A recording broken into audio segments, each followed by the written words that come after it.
अस्सलाम वालेकुम जी। आज आप लोगों की बनाने जा रहे हैं एक बहुत ही मज़ेदार रेसिपी शामी कबाब की, जिसका नाम है क्विक शामी कबाब। इसमें यह है कि रमज़ान शरीफ में आप लोगों के लिए आसानी हो जाती है, या फिर जब बच्चों ने स्कूल जाना हो तो ये आप बना करके जल्दी बना सकते हैं। चीज़ें आपको दिखाती हूँ, देखें कितनी जल्दी बनता है ये। चने की दाल जो सबसे पहले मैंने इसे धोया था और फिर इसको मैंने रात भर पानी में सोख करके रखा, भिगो कर रखा था, ताकि ये है कि ये अच्छे से ज़रा फूल भी जाती है और बॉयल होते वक्त आपको प्रॉब्लम नहीं होती है। तो ये मेरे पास 250 ग्राम है।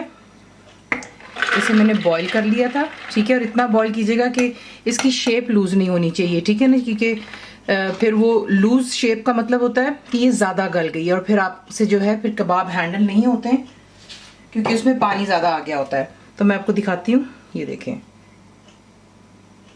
ठीक है। उसमें थोड़ी सी सख्ती है अभी भी। तो इस तरीके से आपने चने की दाल बॉईल कर ली, 250 ग्राम है। इसी में जाएगा बोनलेस चिकन बॉइल्ड उबला हुआ 250 ग्राम ये है। जो इस रेसिपी की जो क्वांटिटी है, तमाम जो चीज़ें हैं, तीनों चीज़ें 250 ग्राम है। चिकन 250 ग्राम है, चने की दाल 250 ग्राम है, और आलू छिले हुए और उबले हुए ये भी 250 ग्राम है। इसमें अब जो है आप डालेंगे नमक, 1 टीस्पून मैं डाल रही हूँ। गरम मसाला मेरा होममेड है, 1 टीस्पून। कुटी हुई लाल मिर्च 1.5 टीस्पून। भुना और कुटा ज़ीरा 1 टेबल स्पून। पिसी हुई काली मिर्चें 1/2 टीस्पून है।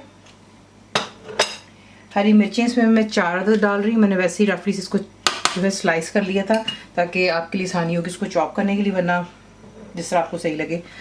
प्याज बीच में जाएगी एक दरमियानी साइज़ की, इसे भी मैंने इसी से चॉप कर लिया था। बीच में जाएगा हरा धनिया और पुदीना, एक मुट्ठी भर छोटी, यानी कि तकरीबन इसमें होंगे 15 से 20-25 पत्ते कर लें पुदीने के, ठीक है। आपको पता मैं चीज़ें फ्रीज़ करती हूँ ताकि वो चीज़ ख़राब ना हो, इसलिए इसी के इसको बीच में डाल दिया मैंने। हरा धनिया बीच में डालूंगी, एक मुट्ठी भर डाल दें। तमाम चीज़ों को डालकर अच्छी तरह यहाँ पे आपने ग्राइंड करना है, और उसके बाद मैं आपको दिखाती हूँ। तो ये देख लें, माशाल्लाह ये परफेक्टली यहाँ पर पिस गया, ठीक है। अब इसे निकाल करके मैं एक बोल में डालती हूँ और फिर आपको दिखाते हैं इसके आप कबाब कैसा बनाएंगे। तो ये देख लें, यहाँ पर मिक्सचर तैयार हो गया, ठीक है। अब आपको थोड़ा सा तेल चाहिए, इस तरीके से आप हाथ पे लगाते हैं, और जो मिक्सचर है ये देख लें, इसका टेक्सचर माशाल्लाह परफेक्ट है। अब आप कितने बड़े या छोटे कबाब बनाना चाहते हैं वो आपकी अपनी मर्ज़ी है, ठीक है।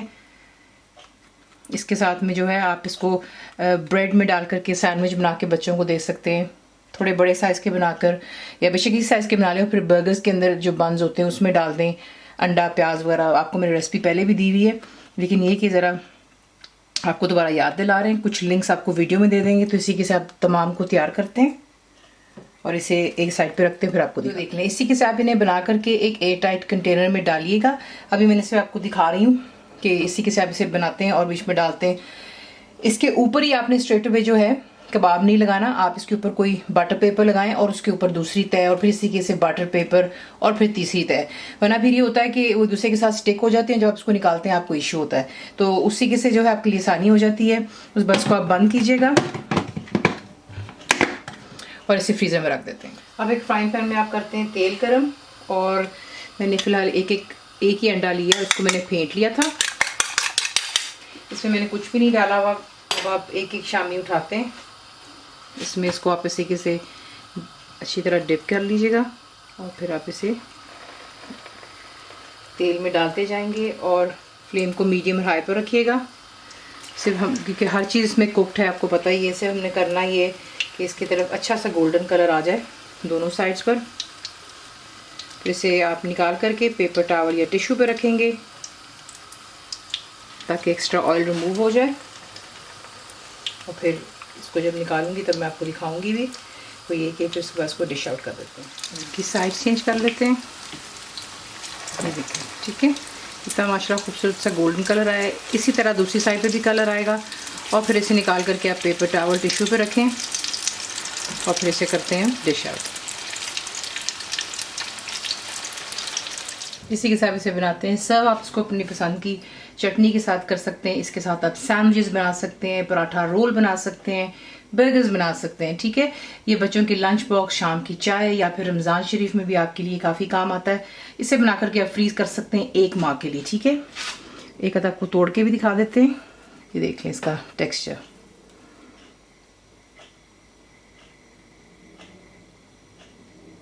ठीक है, इसी के साथ इसे बनाते हैं और आपको बता दिया इसको सर्व और प्रिजर्व करने का तरीका। रेसिपी आपको पसंद आती है तो प्लीज़ को लाइक, शेयर और सब्सक्राइब जरूर किया करें। कंप्लीट रिटन रेसिपी आपको मिलती है मेरी वेबसाइट पे विच इज़ cookWithFaiza.net पर। उम्मीद है कि आप लोगों ने मेरी ऐप भी डाउनलोड कर ली होगी जो कि फ्री है, तो ज़रूर बनाइएगा। पता आपको कैसा लगा दुआ में याद रखें and thank you for watching the video. मुकम्मल लिखी हुई रेसिपी के लिए यूट्यूब की वीडियो के नीचे चेक करें या फिर वीडियो के ऊपर लिंक को चेक करें जो कि आपको सीधे मेरे वेबसाइट cookWithFaiza.net पर ले जाएगा। मेरे चैनल को सब्सक्राइब करें, बेल आइकॉन का बटन दबाएं, मेक श्योर कीजिएगा कि ऑल भी प्रेस कर दीजिएगा ताकि आप लोगों को मेरी लेटेस्ट वीडियोस रिसीव हो जाएं।